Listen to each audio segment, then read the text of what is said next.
Kompetisi baru terjadi di dunia saat ini ketika manusia masih berpikir bagaimana untuk cari makan, di mana sekelompok orang masih berpikir bagaimana untuk berkuasa di sebuah wilayah, di mana yang lainnya lagi sekelompok orang merasa harus terus bertahan menjabat karena hanya mereka yang paling pantas memimpin sebuah wilayah. Tiongkok sudah bersiap akan ke bulan. Tiongkok bersiap akan menambang di bulan. Tiongkok bersiap tinggal di bulan. Dan Tiongkok bersiap mengkoloni bulan. Dalam 3 tahun ini pemerintah Tiongkok telah melakukan pengiriman misi ke bulan melalui pesawat tak berawak dan telah mendaratkan alat tersebut lebih dari 5 kali dalam 3 tahun terakhir. Pesawat tersebut bukan hanya mendarat, bukan hanya mengirim data gambar ke bumi, namun mengangkat sampel atas batuan-batuan dan mineral di bulan dalam hitungan dan jumlah yang sangat besar. Selain memfoto atau memotret permukaan bulan dari jarak dekat, seluruh permukaan bulan dilakukannya. Sehingga dalam 3 tahun ini, NASA pun mengakui bahwa Tiongkok sudah mengenal bulan lebih advance dari NASA. Ketika manusia pertama kali mendarat di bulan tahun 1969, maka pertanyaan banyak orang selanjutnya adalah, akankah manusia tinggal di bulan? Namun, saintis NASA menjawab tidak mungkin manusia tinggal di bulan karena di bulan tidak ada air.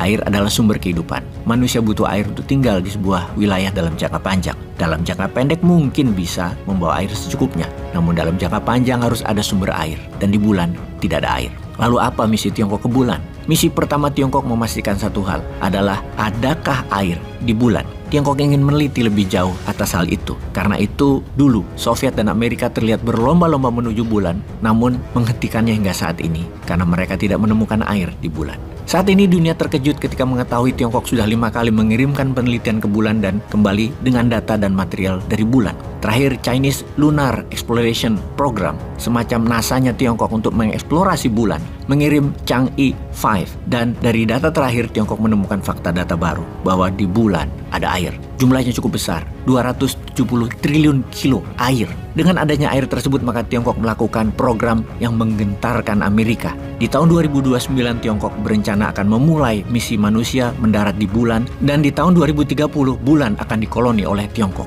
Bulan akan jadi made in China. Kompetisi menaklukkan bulan bukan hanya pendaratan, namun yang Tiongkok lakukan adalah mengkoloni. Dan kalau sudah mengkoloni, maka Tiongkok kemungkinan pasti akan mengklaim bulan milik Tiongkok. Lalu apa manfaat Tiongkok mengambil bulan? Bukan menjajah loh ya. Kalau menjajah, wilayah tersebut sudah ada pemilik atau penghuninya. Bulan itu belum ada, bahkan hantu pun belum ada di sana. Belum ada penghuninya sama sekali, makanya gampang menaklukkannya. Lalu siapa yang melawan? Amerika. Telat. Amerika gak punya program tersebut dalam waktu 10 tahun ke depan. Apalagi Wakanda.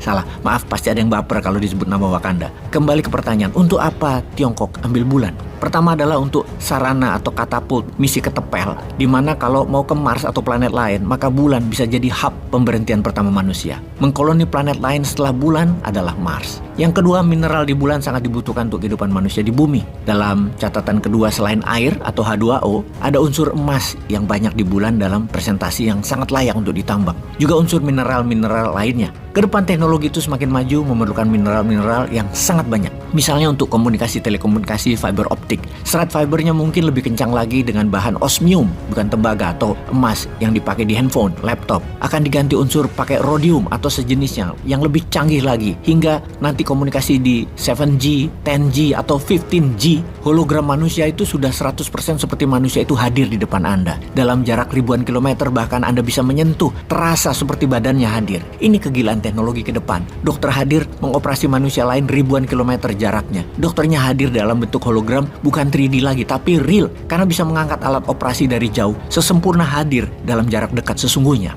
Tiongkok tahu sekali ke depan dunia untuk survival of the nation-nya Tiongkok. Mereka harus melakukan apa? Harus apa dulu yang dicapai? Sementara dalam langkahnya seperti strategi Sun Tzu. Kalau mau menyerang ke barat, buatlah musuhmu mengira kamu akan menyerang ke timur. Jangan terang-terangan ubah peraturan pakai MK. Ketahuan banget dah itu mah kayak nggak ada strateginya. Dukung. Peace.